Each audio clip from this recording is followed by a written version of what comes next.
Sana wag kayong guys wag kayong atakihin sa puso sa mga malalaman nyo ngayon sa susunod na episode. Medyo yun nakakaba. Reveal. May mga revelasyon. Sana wag kayong magalit guys.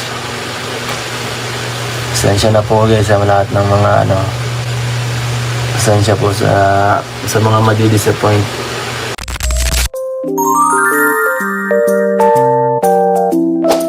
EDC, tuluyan na nga bang magwawakas? Ito pala ang tunay na dahilan. Sabay-sabay po nating alamin at pag-usapan ngayong araw. Pero bago po ang lahat, isang mapagpalang araw at gabi sa inyong lahat. My love shoutout sa lahat ng ating listeners, viewers, and subscribers saan mang sulok ng mundo. Papaludon, Visayas at Mindanao. Lalong-lalo na po sa ating mga kababayang OFW. Kamusta po kayo mga kalingap? Mabuhay po kayo hanggat gusto nyo. At kung bago ka pa lang sa aking munting YouTube channel, huwag ka nang mahiyang mag-subscribe, like, share, and comment. Huwag mo na rin kalimutang i-click ang notification bell nang sa ganon ay updated ka sa aking mga paparating na video. At syempre, patuloy po nating suportahan sina Kalingap Rab at ang ating ama ng Kalingap, ang nag-iisang founder, si Kuya Val Santos Matubang. Kung maaari po ay no skip ads nang sa ganon ay mas marami pa tayong malingap na nangangailangan.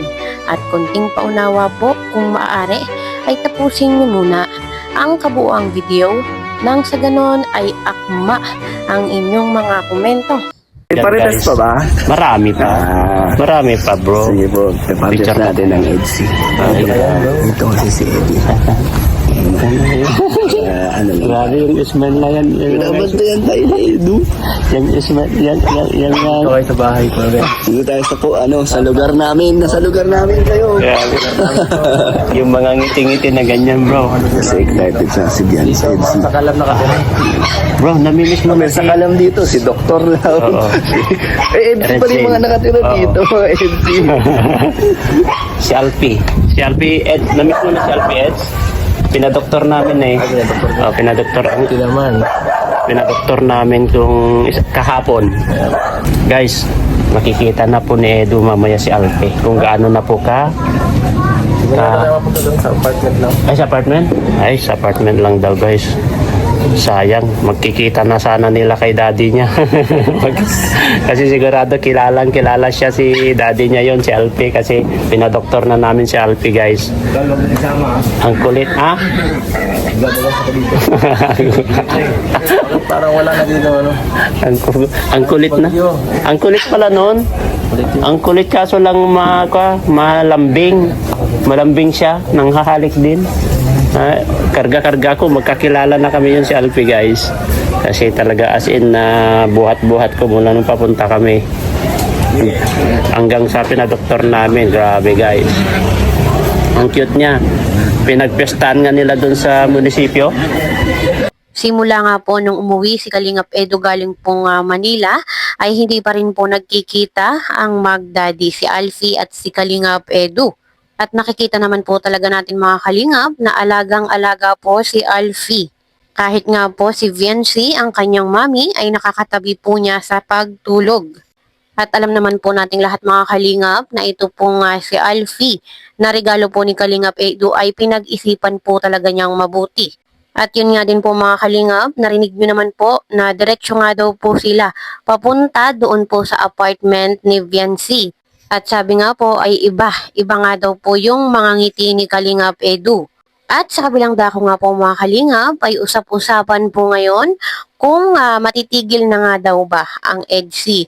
Kung hanggang doon na lang ba, kung last episode na ba. At dahil nga po mga kalingap doon nga po sa live ni Kalingap Edu kagabi ay marami pong naghihinala ano ba yung ibig niyang sabihin doon na sabi niya ay paalam at wag daw po tayong madidisappoint kung ano yung mapapanood natin. So hindi po natin alam kung ano po yung ibig sabihin doon ni Kalingap Edu dahil minsan naman po ay mapagbiro din siya at gusto niyang pasabikin yung mga manonood. At marami nga po agad ang nasasaktan dahil po merong mga ugong-ugong na mawawala na nga daw po ang EDC. May mga umiiyak na agad, syempre dahil po talagang minahal po natin ng sobra ang EDSI.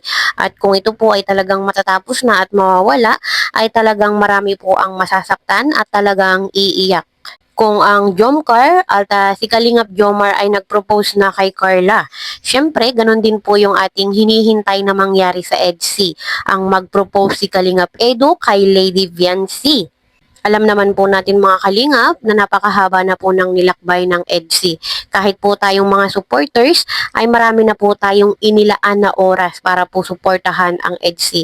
At kung talagang mawawala na ang EDSI ay talagang sobrang masakit po yun sa puso. At syempre, bilang supporters nga po mga kalingap ng EDSI, ay wala po tayong ibang hangad kundi ang mapaayos ang EDSI. Mapabuti po si Kalingap Edu at si Viancy. Kaya lahat po mga kalingap ng ating hinala, lahat po ng ating mga katanungan ay masasagot po yan mamayang 8:30 PM sa premiere po ni Kalingap Rab. Kaya abang-abang lang po tayong mga kalingap dahil kapanapanabik ang magiging kaganapan. Isa pa po, kita nyo naman siguro sa thumbnail natin guys. Yan ang ating pangremate. Guys, may abangan po kayo. Baka bukas or so next Sunday or Monday. Abang-abang na lang. Saturday, Sunday, Monday. Kahit anong picture i-upload yan. Basta mayroon ng may abang kayong upload sa EDSI. Kanina lang po yan. Punta kami kala Viancy sa boarding. Yan. Yan po ang balita. Yun lang muna ang masasabi ko. Hindi ko na muna i-spoil yung ibang mga pagganapan kasi sa vlog nyo na lang yung malalaman. Yan. Grabe. Exciting. May vlog ang EDSI guys. Sana wag kayong guys ha. Huwag kayong atakihin sa puso sa mga malalaman nyo ngayon. Sa susunod na episode, medyo yun nakakaba. Reveal. May mga revelasyon. Mga revelasyon. Yan. Yun lang masasabi ko ngayon. Yes. Sana huwag kayong magalit guys. Pasensya na po guys sa lahat ng mga pasensya po sa mga madi-disappoint.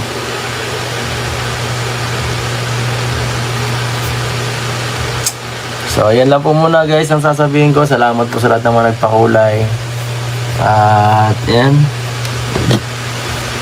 paalam po. Magpapaalam na tayo.